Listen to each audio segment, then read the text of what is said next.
We're going to begin in the 10th session of this program, and I'm going to present you the moderator of this roundtable, João Carlos Vinck.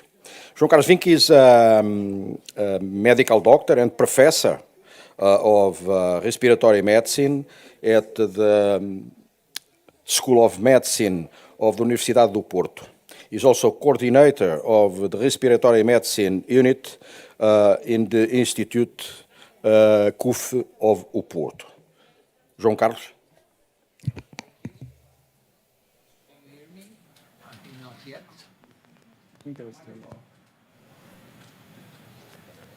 Can you hear me now? Yeah, I think so. Thank you so much, Professor Jaime Branco, for the kind invitation, kind introduction, and also my compliments to Professor Vasco Carneiro. I don't know if he's in the room, for this great achievement. But I have to say that I'm really delighted to be here. Joan, I mean, you're an example.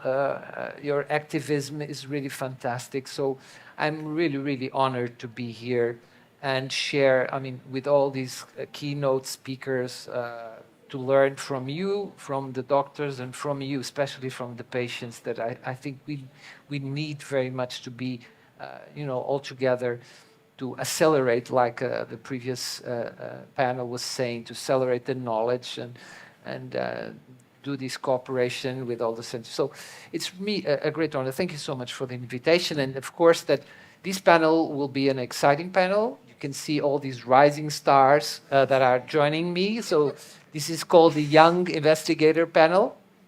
So these three fantastic researchers will share with us some of their, experiences and prospects and, concerns about studying this very challenging disease. And so we are really looking forward to know from their side and maybe inspire you all from the audience and from people that are also listening from the streaming.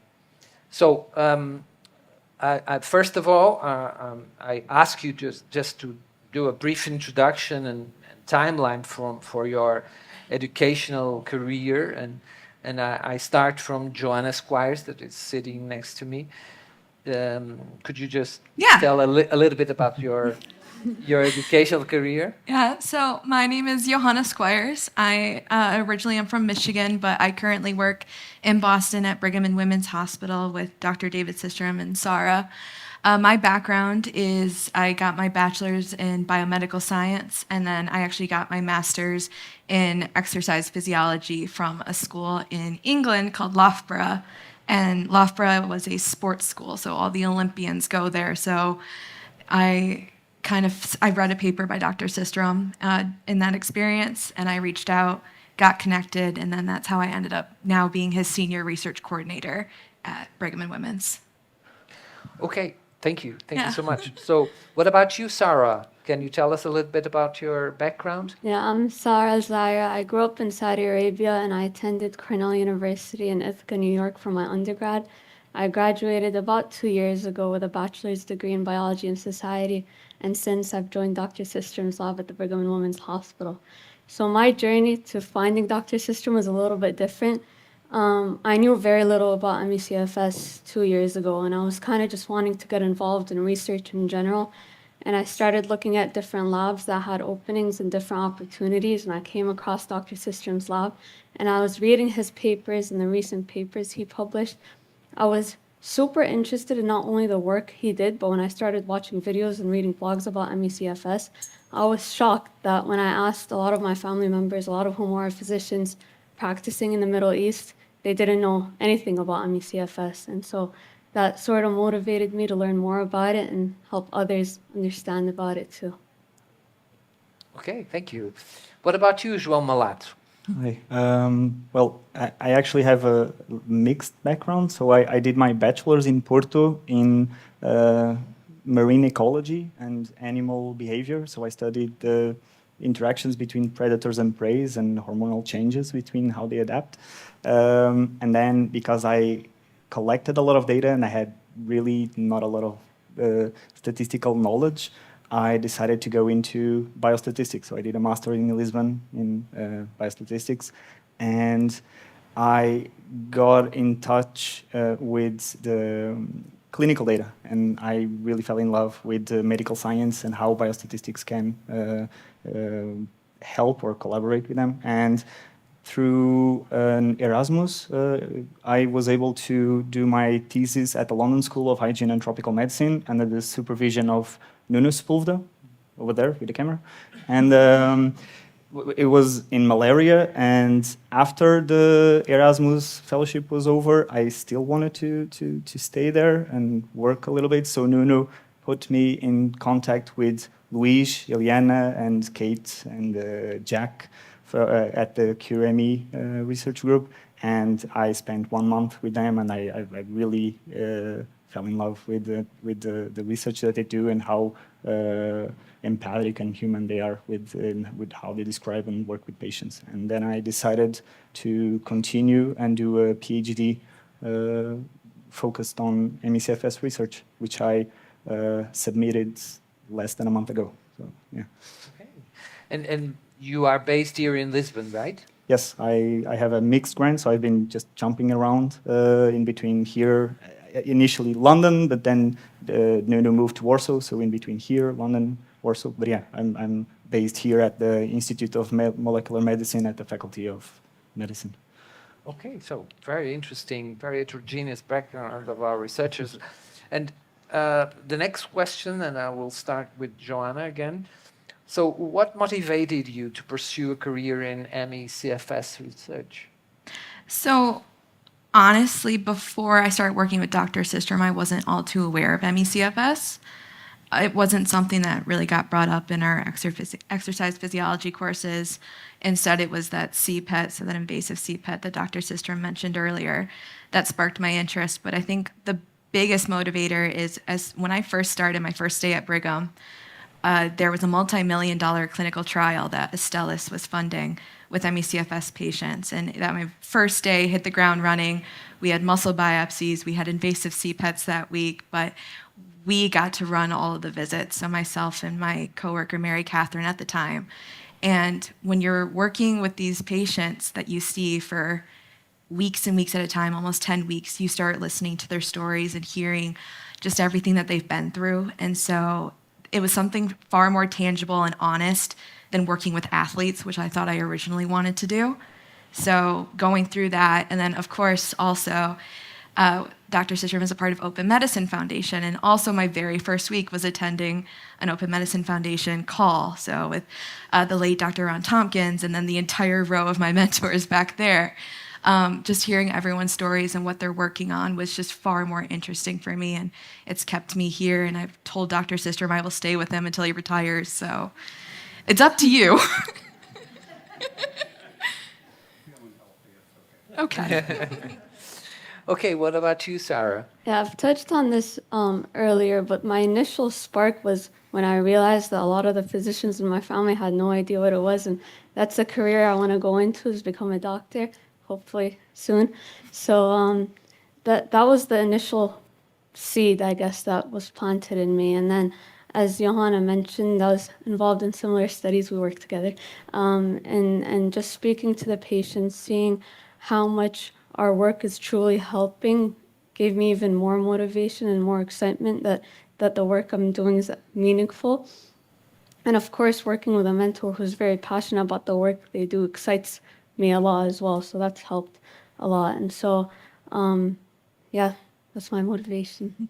Okay, good. And what about you, João? What motivated you to? Well, I think I already referred that I spent 1 month with Eliana and Luís, and I think that because I was just getting into the real life work and data and complications that come with real life, the real life experience, I was lucky enough that I found and was able to identify a cluster of more severe patients and separate them from mild to moderate cases, and then clearly visualize the differences between the symptoms of healthy individuals, multiple sclerosis patients that they also include in their UK MECFS biobank. And I was really, really excited. And I think that by sheer luck, I got really hyped that I could continue this rhythm of findings all the way through the years that followed throughout the PhD.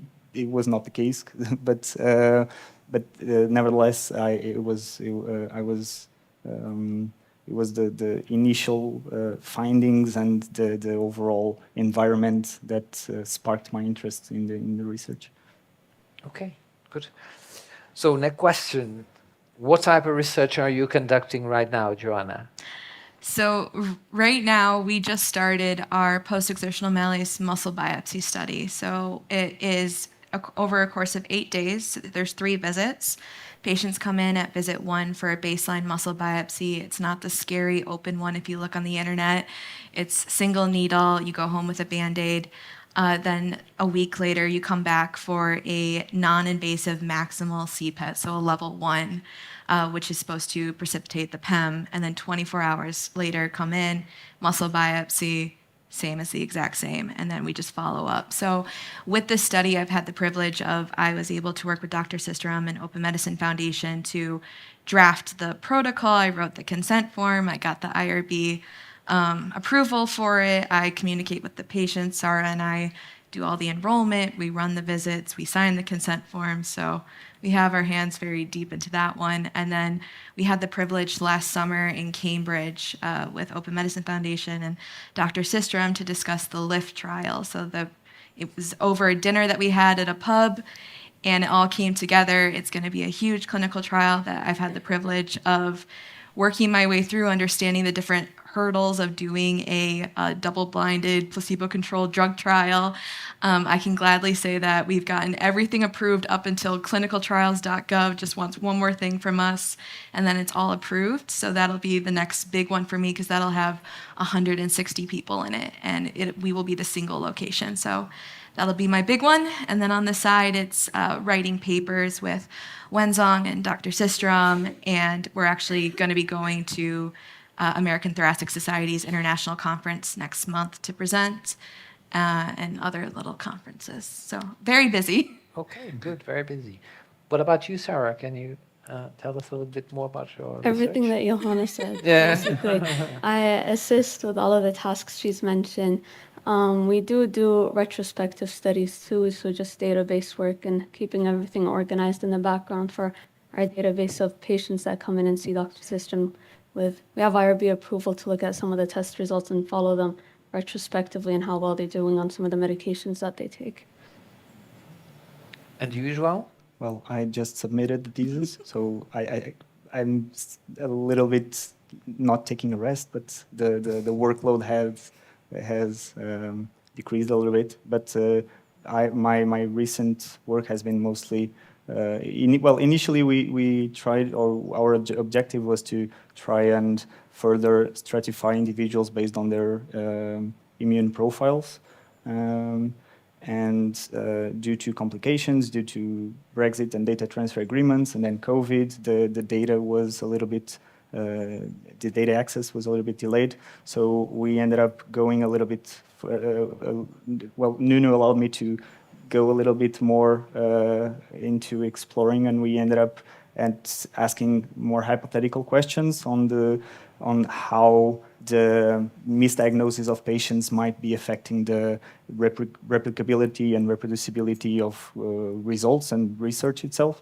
And so we did some work on that. That's all three of us have posters, and one of my poster is referring to that. Then as the data transfer agreements were good, and we finally had access to work with them, we worked with the patient symptoms and tried to further categorize them based on different domains, and see if there's any combination between them having a more exacerbation on the immune symptoms versus, and if there's any discernible patterns between sort of like a combinatorial analysis of sorts. That's still ongoing, and it's the work that I'm going to do in the future. In the meantime, we also had access to immune data and data relation to infection triggers and patients reporting prior infection or infection prior to the development of the disease. And we did studies on the exacerbation or the increase in IgG antibodies to herpes virus and or against herpes virus and symptomatology or specific symptomatology, and then related them between ME/CFS stratified by infection trigger and multiple sclerosis patients. Okay, good. So next question: why is it important to you, according to you, to encourage young investigators to research ME/CFS?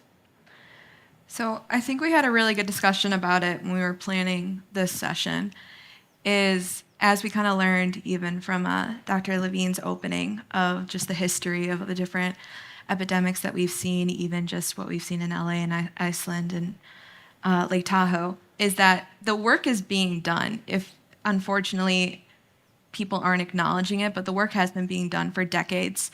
And these investigators that are the giants in the field, and I say this with so much love and respect, are getting older.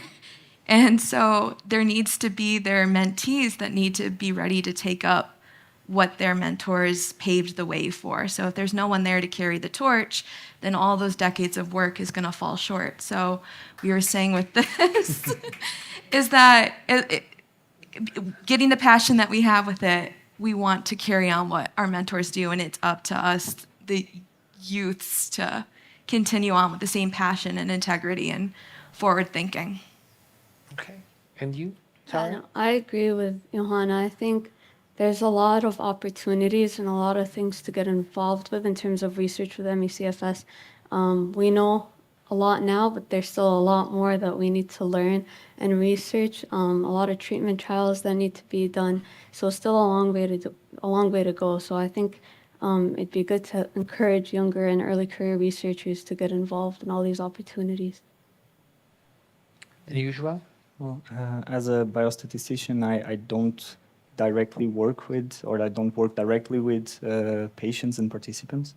But from my point of view, there's so many questions and hypotheses that we can still try and test. And as we explore the data sets, we more and more keep arising. So we just need to keep on contributing or try to expand into and collaborate further to get more consistent and reproducible results, for us to be able to consistently reach our questions or provide answers to our questions. Okay. So what are some of the challenges you're facing, or you'll think you'll face as an early career investigator researching ME/CFS, Johanna? One of the ones, so the way that this panel's kind of gone is masters, bachelors, about to go to medical school, about to be PhD. So in the master's stage, funding-wise, I don't have the ability to apply independently for, say, any of the NIH funding. So that's kind of interesting because they're trying to put more money out there, especially for long COVID and whatnot. So aligning yourself with a mentor and a program that is willing to listen to your ideas so that they can be represented is very helpful in this, in that someone that's willing to listen to your voice and willing to work with you, not just to get the money, but in order to prosper your own ideas and career moving forward. I think it's a challenge that it can be worked with if you seek the right help. Yeah. And you, Sarah? One thing that struck me in the previous panel discussion that Muna mentioned was when she was putting up flyers, some of the doctors were saying, "Oh, why would you put these up? We don't believe it, or now everyone's going to think they have ME/CFS." A sentiment that I've heard from some friends and other early career researchers is, do you not worry that the work you do would be perceived by some biases in admissions committees when I was applying to medical school or when I was interviewing for medical school? I never thought about that previously. All of the feedback I've had, luckily, as I'm applying to schools in the United States, have been very positive. Everyone has been very interested in the work I do and the research I do. But I know that that sentiment exists. I don't know how to respond to that or what the solution is. I think if you're passionate about something, you should do it, regardless of what your worry is about biases from elsewhere, and hopefully eventually that'll change. But I'm sure the PIs and the more experienced PIs have a better answer that can help with some of these concerns. But I know that's a sentiment that exists amongst colleagues. And you, well? Well, I would say that it can get frustrating at times to be able to, I mean, with ME/CFS being such a convoluted condition, it really, I did really struggle with the amount of coming to no ends or no results repeatedly, and trying every single thing and not being able to find or anything. And Nuno usually says that if it was easy, someone would have found it by now. So we just keep on going. And the other thing is that until recently, and aside from Mios here in Portugal, when I was working here at IMM, most of the time I worked isolated and alone because I'm the only one doing research in this topic at this lab. And when I was away abroad with Nuno or at the London School, I was with people that had the same objectives. But here in Portugal, I felt very isolated. But I mean, it's good to be here today because it really opened my eyes to people that have been for the past year working in Vila Nova de Gaia and creating their own cohort and are starting or preparing results or have. I mean, people are so you're sampling. Oh, gathering patients. Okay, nice. But yeah, so it's really good to see that there's the word is spreading around. People are getting interest, and there's more and more, at least here in Portugal, interest in this field. Okay, so a burning question: what are the qualities you look for in a mentor? I'll be kind. So definitely just talking to other young investigators and just other people, even from my master's program, is you want a mentor that will allow you to make the mistakes, will not judge you for making the mistakes, and will explain them and give you the opportunities. So one thing I always tell people that hire for the position is Dr. Systrom will give you all the opportunities in the world, and if you don't understand something, he will draw it out, he will explain it to you, and more so than any other, I think, position I've heard from is we're allowed a voice in the conversation. It's not that we just sit in the background.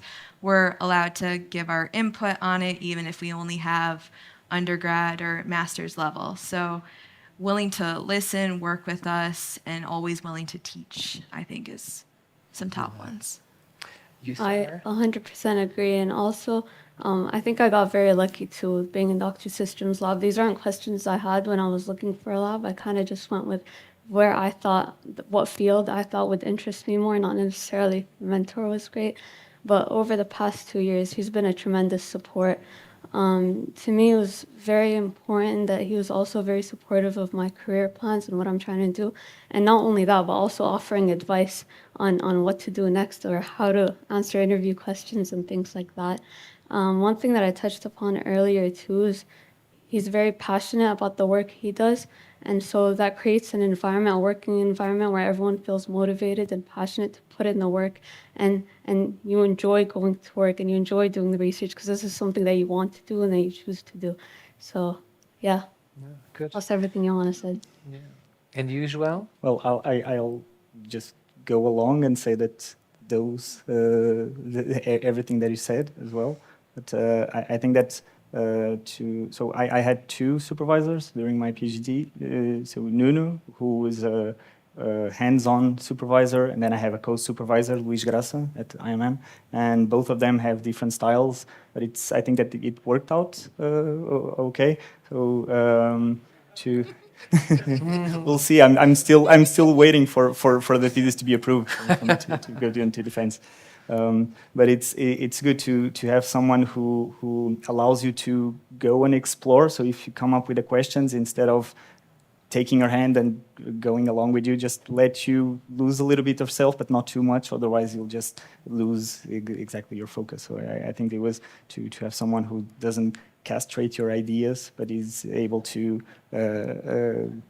push you and reinforce and motivate you along the way. Yeah.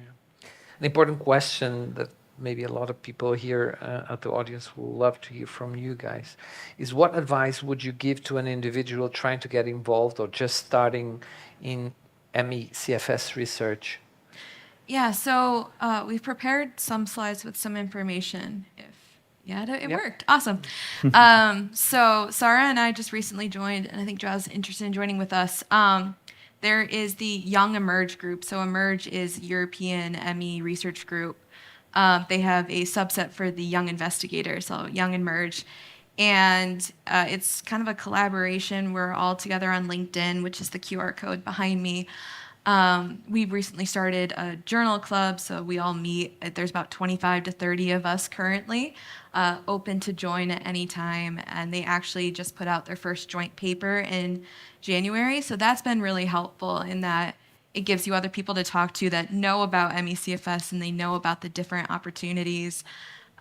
We actually went to Washington, D.C. in December.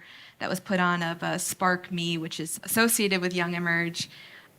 So Sarah and I were able to present and connect, and they'll actually be meeting. They'll be meeting in Cambridge. So this is still open to enrollment if anyone's interested in attending. The Spark Me Symposium, it's going to be a part of the Invest in ME days in June. So if you are interested in attending, you can still join. That QR code at the very bottom, if I'm not in the way, is how you can register. So those have been really helpful resources that we found in the recent years. Do you want to add something, Sarah? Just reach out to people. Cold emailing is fine. I'm sure most guys don't mind getting those emails and helping out when they could. There's always opportunities, but you just don't be afraid to connect with people if you see people at conferences and events. This is something I continue to work on too. Sometimes I get shy and don't talk as much, so just talk to people. Everyone's friendly in the ME/CFS world. Okay. Yeah. Some advice from your side, from the locals? Just keep on bothering people, just because I just really like to talk about my work. I'll take the opportunity to apologize to my wife and my friends that I just keep on either complaining or just really euphorically talk about what I'm doing and what the conclusions that we reached. But everyone, so if I only have 6 years of this, so I did 4 years of PhD plus 2 years of collaboration. So if I'm willing to just bother everyone with what I'm doing, people who have 30 plus years of experience will be even more euphoric and willing to give their 2 cents about the ideas and opinions. Okay, so I think now we have some time to more questions from the floor. We thought we only had like 30 minutes. That's what we've accomplished. But in the program, we still have some time for some more interaction. So just don't be shy. Just ask these rising stars whatever you want. And we would be very pleased to have some interaction. Yeah, please.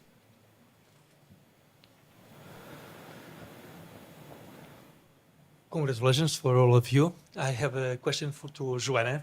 And I would like to know if you have any experience in introducing strength exercise in your exercise programs. So we do work with clinical exercise physiologists, a part of the dyspnea clinic at Brigham and Women's, and mine's the research side. So in my training, yes, I was taught how to administer CPETs, but I am not currently insured by Brigham to do it. It probably is something I could pursue, but I am responsible of explaining every procedure to the patients, making sure that they understand the differences between an invasive CPET, a non-invasive CPET, and then what Dr. Systrom mentioned earlier today, a submaximal CPET that we call a shape test. So I don't administer, but I do explain and I gather the data. And like Sarah said, we maintain the database of over 3,000 patients.